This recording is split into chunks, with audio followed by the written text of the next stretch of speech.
वो रात गुजर गई। मुझे हैरत थी कि सुल्तान जहांज़ेब ने इस रात वाली कशाकशी का कोई रद्द-ए-अमल ज़ाहिर न किया था। ना अखबारात में कोई खबर लगी थी और ना ही पुलिस में कोई रिपोर्ट दर्ज करवाई गई थी। इसका मतलब था कि सुल्तान जहांज़ेब को अपनी ताकत और अपने आदमियों की खुफिया कार्रवाई पर ज़्यादा ही घमंड था। अगरचे मेरी इस तरह की कार्रवाई से वो हद दर्जे मोहतात हो सकता था, मगर मैं भी इससे ज़्यादा मोहतात होकर और फूंक फूंक कर कदम रखना चाहता था। यही वजह थी कि मैं अब खुद को सेठ असगर और इसकी बेटी सबा से दूर रखना चाहता था, क्योंकि इस रात वाली मेरी मुहिम जोई के बाद सुल्तान जहांज़ेब का शुबा लामुहाला सेठ असगर पर ही जा सकता था और फिर मेरे इसके यहाँ आने जाने से इसका शक यकीन में बदल सकता था। सुल्तान जहांज़ेब गैर मामूली तौर पर ठटका हुआ अय्यार और सफाक शख्स था। इसे अगर अपने साये पर भी शुबा हो जाता तो वो बिला देर इसे भी गोली से उड़ा देने की कोशिश करता। बाहर तौर अली सुबह मुझे अपने मोबाइल पर सबा की कॉल मौसूल हुई। वो घबराई हुई परेशान कुन आवाज़ में बोली, इमरान पप्पा पता नहीं कहाँ गायब हो गए हैं। मैं इस इत्तला पर बुरी तरह चौंक पड़ा। कब और कैसे हुआ ये? वो रात से गायब हैं, वो मुतोहिश लहजे में बोली। जब वो सुल्तान जहांज़ेब से मुलाकात करने गए थे मगर अब तक नहीं लौटे हैं। मैंने सुल्तान जहांज़ेब के बेटे जमशेद से भी फ़ौरन रब्ता किया था, मगर इसने लाइल्मी का इजहार किया। फिर मेरी इसके डैडी सुल्तान जहांज़ेब से भी बात हुई। जब उन्होंने भी इस बात से साफ इनकार किया तो मुझे भी गुस्सा आ गया। मैंने इससे कहा कि पापा रात 11 बजे तुमसे ही मुलाकात करने के लिए घर से निकले थे। इसके बावजूद जब फिर उन्होंने लाइल्मी का इजहार किया तो मैंने पुलिस में रिपोर्ट दर्ज करने की धमकी दे दी। इस पर वो सांप की तरह फंकार कर मुझे धमकी देते हुए बोला कि मैं तुम दोनों बाप बेटी की साजिश को अच्छी तरह समझ गया हूँ। बेहतर यही है कि खामोश रहो, इसी में तुम्हारी और तुम्हारे बाप की भलाई है। मैं बहुत परेशान हूँ इमरान साहब, मेरी समझ में नहीं आ रहा कि मैं क्या करूँ। वो बेचारी बुरी तरह खौफ ज़दा और मुतोहिश हो रही थी। मैं इसकी बात पर सन्नाटे में आ गया। मरदूद सुल्तान जहांज़ेब मेरी तवक्कुआत से ज़्यादा होशियार और शातिर साबित हुआ था। मुझे पूरा यकीन था कि इसे सेठ असगर पर इस बात का शुबा हो गया था कि इस रात वाली कार्रवाई में इसका हाथ था और अब इस रज़ील ने सेठ असगर से हकीकत उगलवाने के लिए ज़रूर इसे यरगमाल बना लिया था। कम अज़ कम सबा को इस सिलसिले में मुखासमाना धमकी देकर खामोश रहने पर मजबूर करने से तो यही ज़ाहिर होता था। सबा तुम फिक्र न करो, मैं कुछ करता हूँ, मैंने चंद सानिये पुरसोच खामोशी के बाद कहा। तुम अब ऐसा ही करो जैसा सुल्तान जहांज़ेब ने कहा है, और हाँ, मुझसे रब्ता करने के लिए टेलीफोन सेट हरगिज़ इस्तेमाल न करना, बल्कि अपने मोबाइल से बात करना। इससे यकीनन तुम पर भी कड़ी निगरानी कर रखी होगी। ना ही तुम मुझसे मिलने की कोशिश करोगी, और हाँ, तुम अपने गिरदो पेश से भी होशियार रहना। इमरान वो कहीं मेरे पापा को किसी किस्म का नुकसान ना पहुँचा दे, प्लीज़ कुछ करो। वो रूहान से लहजे में दोबारा बोली। मैं इसे तसल्ली देते हुए बोला, तुम हौसला करो, मैं खुद जाकर देखने की कोशिश करता हूँ कि ये क्या मामला है। ओके, बी केयरफुल, ये कहकर मैंने मोबाइल ऑफ कर दिया। मेरी कनपटियाँ बुरी तरह सनसना रही थीं। दिलो दिमाग में ज़बरदस्त पकड़ धकड़ होने लगी थी। मैंने फ़ौरन लिबास तब्दील किया, फिर अपनी रेडीमेड मेकअप किट उठाई, कुलिस्टर पिस्तौल जेब में रखा और सबसे पहले ज़ीशान के यहाँ पहुँचा। मैंने दानिस्ता घर से अपना हुलिया बदलने की कोशिश न की। मैं जीप को आंधी तूफान की तरह उड़ाता हुआ ज़ीशान के यहाँ पहुँचा था। इसे सारी सूरत हाल से आगाह करने के बाद बोला, ज़ीशान वो कमीना सुल्तान जहांज़ेब हमारी तवक्कुआत से ज़्यादा होशियार और चालाक साबित हुआ है। मैं अपनी जीप इधर ही छोड़े जा रहा हूँ, तो मेरी कामयाबी की दुआ करना। मैं भी तुम्हारे साथ चलूँगा। वो परेशान होकर बोला, नहीं, ये काम सरेदस्त मेरे अकेले ही के करने का है, वक़्त कम है। मैंने उजलत आमेज़ जोश से कहा, फिर अपना रेडीमेड मेकअप खोल कर चेहरे की लेपा पोती करने लगा। ज़रा ही देर बाद मैं अपने गिरदो पेश पर मोहतात निगाह डालता हुआ ज़ीशान के घर से निकला। खासी दूर जाकर टैक्सी पकड़ी, फिर इसे गुलबर्ग चलने का कहकर इसमें सवार हो गया। टैक्सी ने घंटे बाद मुझे गुलबर्ग के इलाके में उतार दिया। ये दिन के 12 बजे का वक़्त था। मैंने टैक्सी वाले को किराया देकर फारिग किया। मैं दानिस्ता सुल्तान जहांज़ेब की कोठी से चंद ब्लॉक दूर ही उतरा था। बाहर तौर मैंने कदम बढ़ा दिए। इस बार सुल्तान जहांज़ेब की कोठी की तरफ कदम बढ़ाते हुए मुझे अजीब सी बेकली का एहसास हो रहा था। मुझे 100% यकीन था कि सेठ असगर को सुल्तान जहांज़ेब ने ही यरगमाल बना रखा था। चूँकि वह जानता था कि सेठ असगर की बेटी सबा पुलिस को मुतला करने की जुर्रत नहीं करेगी, इसलिए इसने इसे धमकी देकर खामोश रहने की हिदायत की थी। मैं चाहता तो सेठ असगर को बाजियाब करवाने के लिए रेड करवा सकता था, मगर कुछ सोचकर मैंने अपना इरादा बदल लिया था। सुल्तान जहाज़ेब कोई मामूली मुजरिम न था। वो ना सिर्फ साफ बच जाता बल्कि बाद में वो सेठ असगर और सबा के लिए मुसीबत खड़ी कर सकता था। इतना तो मुझे भी यकीन था कि सेठ असगर को वो जानी नुकसान नहीं पहुंचा सकता। इसने ज़रूर इस पर शक करते हुए इसे अपने पास यरगमाल बना रखा होगा कि इससे पूछ गछ कर सकें। बहर तौर मैं मटर गश्त के अंदाज में टहलता हुआ सुल्तान जहाज़ेब की कोठी के करीब पहुंचा। सेठ असगर यकीनन पिछली शब अपनी कार में ही गया होगा, लिहाजा इसकी कार का वहां मौजूद होना लाजमी अमर था।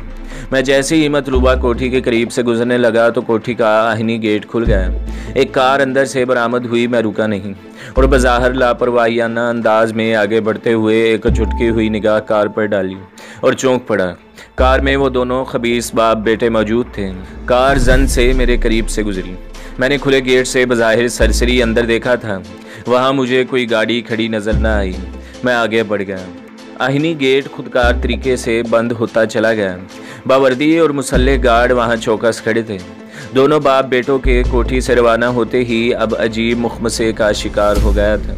फिर अचानक मेरे जहन में एक ख्याल आया। मैंने सोचा इन दोनों बाप बेटों की गैर मौजूदगी में कोठी के अंदर दाखिल होने का यह बेहतरीन मौका था।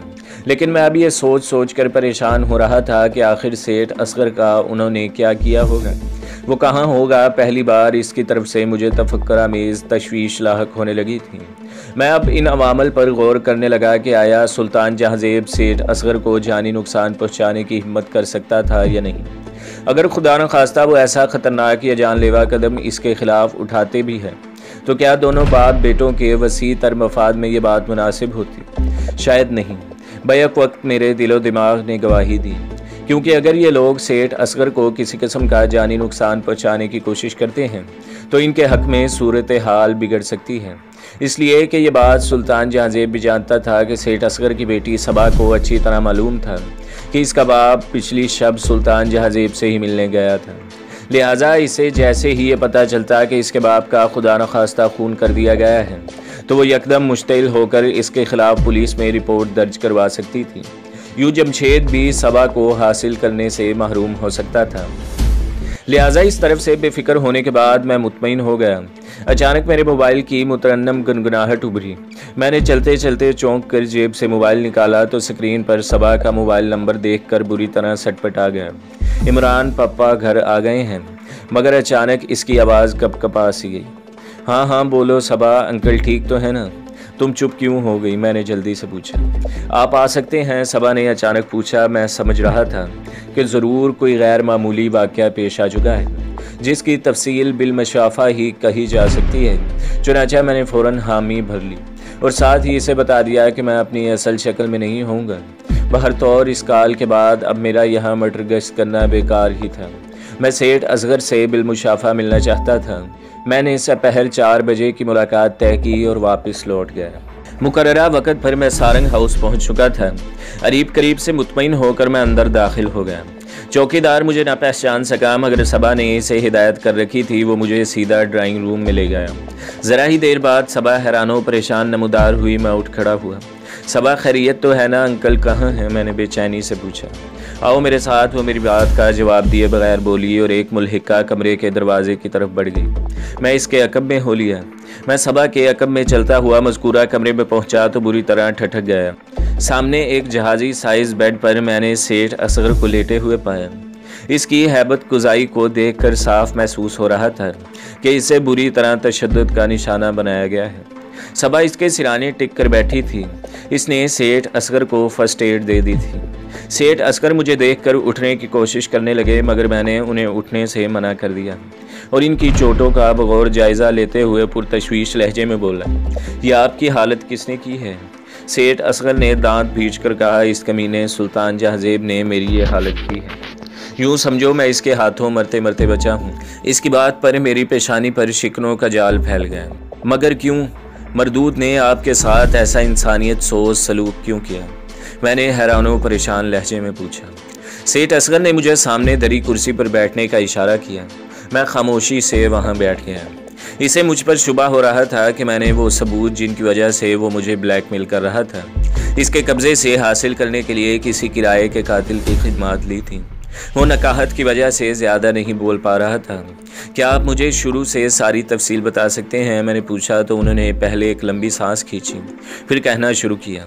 मैं रात 11 बजे वहाँ पहुँचा था। इसने मुझे देखते ही ताबड़तोड़ घूंसों और लातों की बारिश कर दी मुझ पर। इसके 4 मुसल्ले गरगे भी वहाँ मौजूद थे। जब मैं निढाल होकर कलीम पर बेदम सा गिर पड़ा तो वो खौफनाक लहजे में बोला कि मैंने किसी किराए के कातिल को इसके पीछे लगा रखा है। मैंने इसे यकीन दिलाया कि मैंने ऐसा कुछ नहीं किया, बल्कि मैं तो इसके पास इसकी मतलूबा डीलिंग की खातिर आया हूँ। मगर वो ना माना, बल्कि उल्टा बोला कि मैं इसे फांसने की नीयत से ऐसा कर रहा हूँ, वरना मैंने पहले ही इसकी बात क्यों न मान ली। चुनाचा इसने मुझ पर बेतहाशा तशद्दुद शुरू कर दिया। मुझसे इस गुमनाम कातिल के बारे में पूछना शुरू कर दिया, जिसने इस कोठी में नकब लगाकर अंदर दाखिल होने की कोशिश की थी। इसके आला नस्ल के कुत्ते मोती और राजा चीते को हलाक कर डाला था और फिर फरार होने में कामयाब हो चुका था। बिलाखिर मेरे मुसलसल इनकार पर इसने मुझे कत्ल करने की धमकी भी दे डाली, लेकिन मैंने इसे कुछ भी नहीं बताया, क्योंकि मैं जानता था कि वो मुझे कत्ल नहीं कर सकता। बिलाखिर तंग आकर इसने मुझे छोड़ दिया। साथ ही सबा बेटी की शादी की तारीख भी 15 दिनों के अंदर अंदर देने का दबाव डालने लगा। इतना बताने के बाद वो खामोश हो गया और होले होले हाँफने लगा। सबा भी अपने बाप की हैबत गुजाई पर अंदर ही अंदर कुड़ रही थी। इसने जल्दी से पानी का गिलास बाप के कपकपाते होंठों से लगा दिया, फिर इसके लिए जूस तैयार करने लगी। मैं गहरी सोच में मुस्तगरक हो गया। बेटा, हमारे पास सिर्फ 15 दिन बाकी हैं, कुछ कर लो बेटा, कुछ कर लो, वरना मेरी फूल सी बेटी जहन्नम की नज़र हो जाएगी। सेठ असगर ने मुझे पुरसोच खामोश पाकर मुल्तजाना लहजे में दोबारा कहा। सबा भी बाप की पुरसोच फरियाद पर घुट कर रह गई और सिसक कर बाप से बोली, प्लीज़ पापा, आप खुद को ज़्यादा हल्कान न करें, सब ठीक हो जाएगा। कैसे कैसे सब ठीक हो जाएगा बेटी? वो शिकस्त खोरदा लहजे में बोला। इस कमीने के खिलाफ पहले मरहले में बुरी तरह नाकामी हुई थी। मुझे तो अब अपनी इतनी फ़िक्र नहीं हो रही थी जितनी कि तुम्हारी फ़िक्र मुझे सताने लगी है। वो अजहद मायूस नज़र आने लगा था। इसने एक हसरत भरी निगाह मुझ पर डाली और यास ज़दा लहजे में मुझसे बोली, इमरान, क्या तुम कुछ नहीं कर सकते? इसके यास अंगेज़ लहजे ने मुझे अंदर ही अंदर से बुरी तरह झीर कर रख दिया था। मेरी रगों में खून की गर्दिश यकलख तेज़ हो गई। मैं यकदम फरते जोश से उठ खड़ा हुआ और फिर सबा से तमतमाए हुए लहजे में बोला, सबा, मैं तुम्हें कभी भी इस जहन्नम में फंसने नहीं दूंगा। ये मेरा तुमसे वादा है, बिल्कुल पक्का वादा। सबा मेरे लहजा की घन गरज पर हैरत से मुझे देखने लगी। खुद मैं भी अपने आप को बदला बदला सा महसूस करने लगा था। इसके बाद मैं वहाँ से मज़ीद कुछ कहे सुने बगैर चला गया। मैंने ज़ीशान से भी मुलाकात न की। जोशे गैर से मेरा रवां रवां काँप रहा था। रात हुई तो मैं बगैर अपना हुलिया बदले अपनी जीप में बैठा और आंधी तूफान की तरह गुलबर्ग की तरफ रवाना हो गया।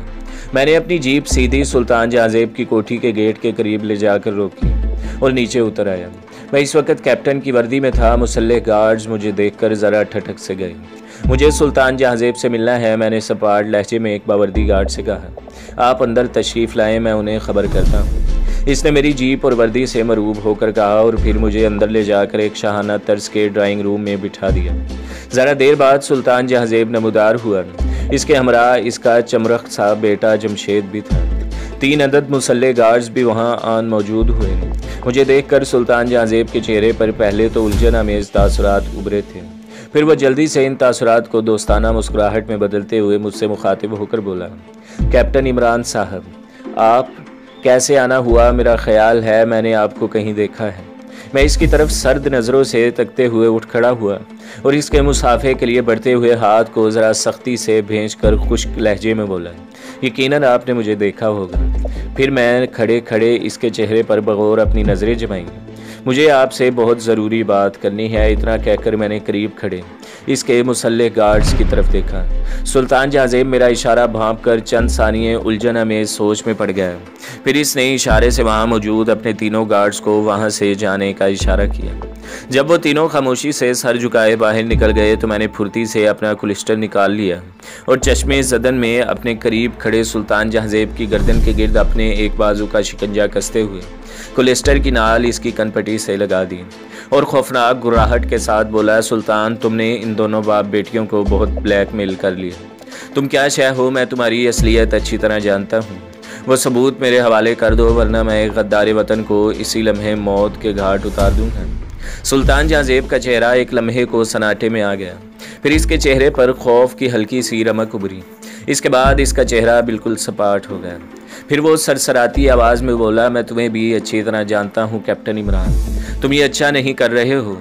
इसकी तंबीह अमेज डिटाई पर मैं भी आपे से बाहर हो गया और मैं दांत भींच कर इसकी गर्दन के गिर्द अपने बाजू का शिकंजा मजीद तंग करता चला गया। इसके हलक से घुटी घुटी कराहें बुलंद होने लगी और आंखें बाहर को उबलने लगी थी। इसका बेटा जमशेद खासा थड़ल्ला साबित हुआ था और खौफ से बुरी तरह कांप रहा था। मैं तुम्हें जान से मार डालूंगा सुल्तान जहाज़ेब, वो सबूत मेरे हवाले कर दो।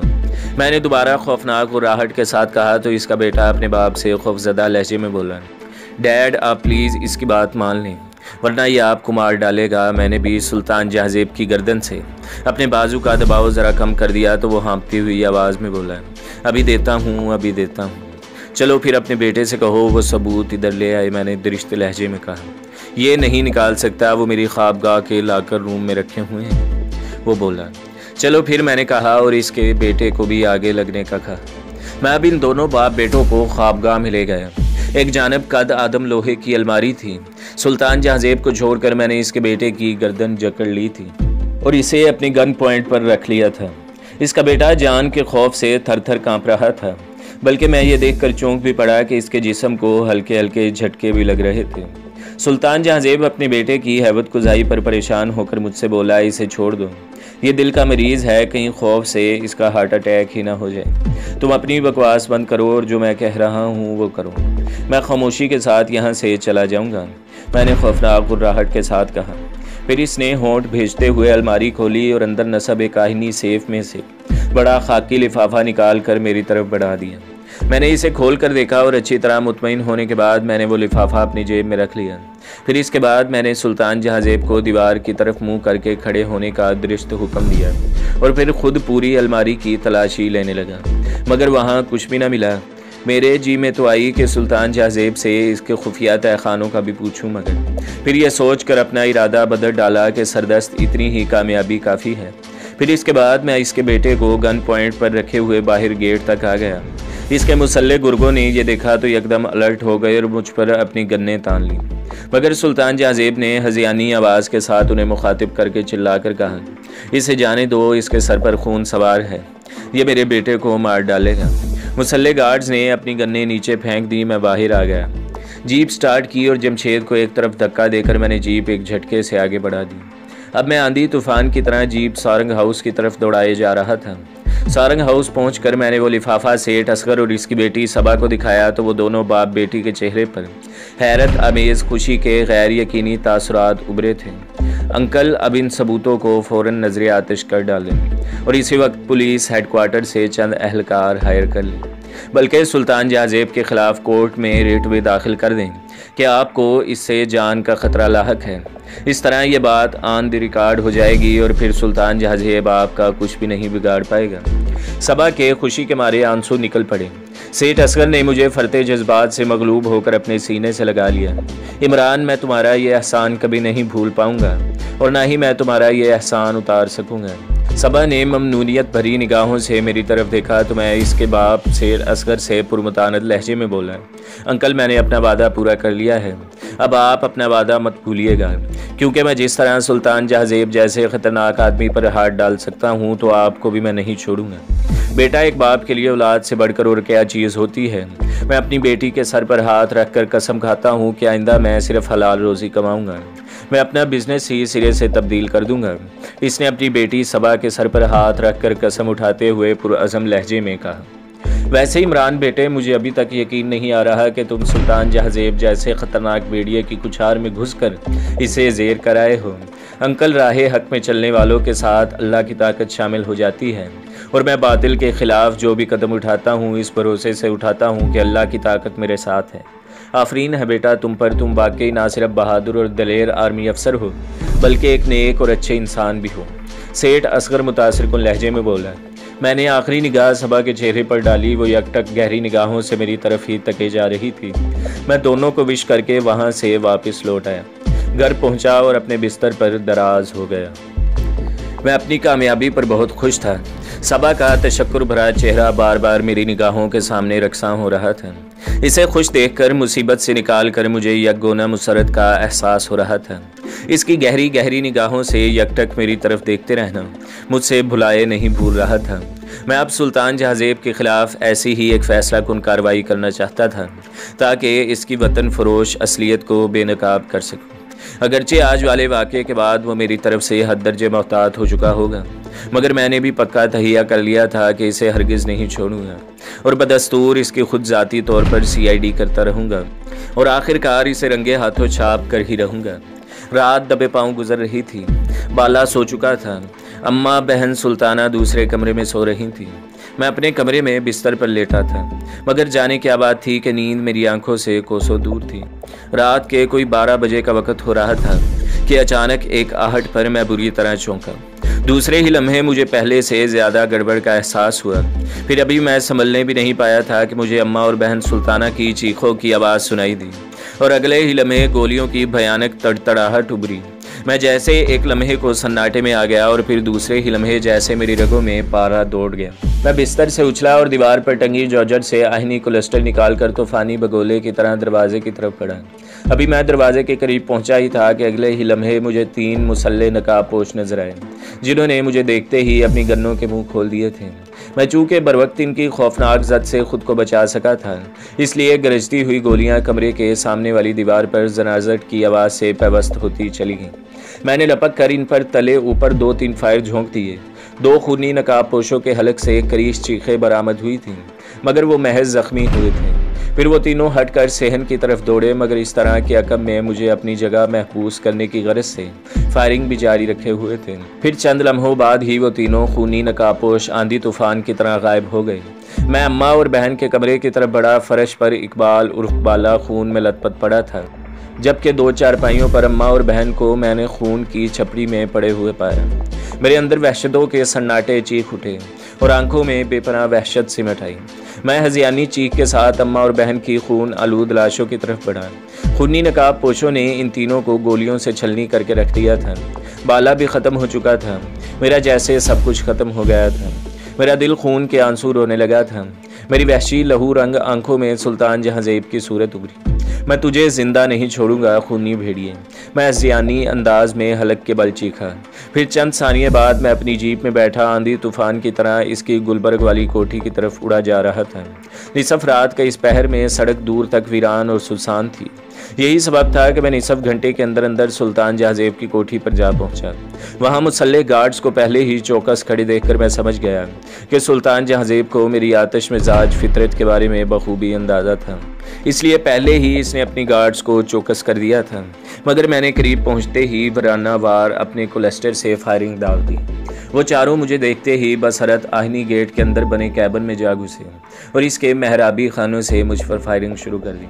अभी थोड़ी ही देर गुजरी थी कि अचानक वहां सायरन बजाती हुई पुलिस की 2-3 मोबाइल आन वारिद हुई। मुझे फ़ौरन पुलिस ने वार्न किया। इसके बाद अनगिनत पुलिस एहलकारों ने मुझे घेरे में ले लिया और फिर मेरे हाथ से कोलेस्टर छीन लिया। इस दौरान मैंने गेट से सुल्तान जहाज़ेब को बदहवासी के आलम में निकलते देखा। इसे देखकर मेरी आंखों में खून उतर आया और मैं गैज़ आलूद अंदाज में दांत पीसते हुए पुलिस एहलकारों से छुड़ाने की कोशिश करने लगा। जलील कमीने खूनी, मैं तुझे ज़िंदा नहीं छोड़ूंगा। सुल्तान जहाज़ेब ने जब मुझे पुलिस वालों की गिरफ्त में देखा तो इसने फ़ौरन इंस्पेक्टर से कहा, इस खूनी को ले जाकर जेल में डाल दो। इसने पहले भी मुझे कत्ल करने की कोशिश की थी। मैं खुद को छुड़ाने की तगोदो करने लगा, लेकिन पुलिस वालों ने मुझे मजबूती से जकड़ लिया। इसके बाद मुझे हथकड़ियाँ पहनाकर बेबस कर दिया गया। तो दोस्तों, अगली किस्त देखने के लिए हमारे चैनल को सब्सक्राइब कीजिए, वीडियो को लाइक कीजिए और बेल के आइकन को भी दबा दीजिए ताकि हर जो आने वाली वीडियो है वो आपको सबसे पहले मिलती रहे।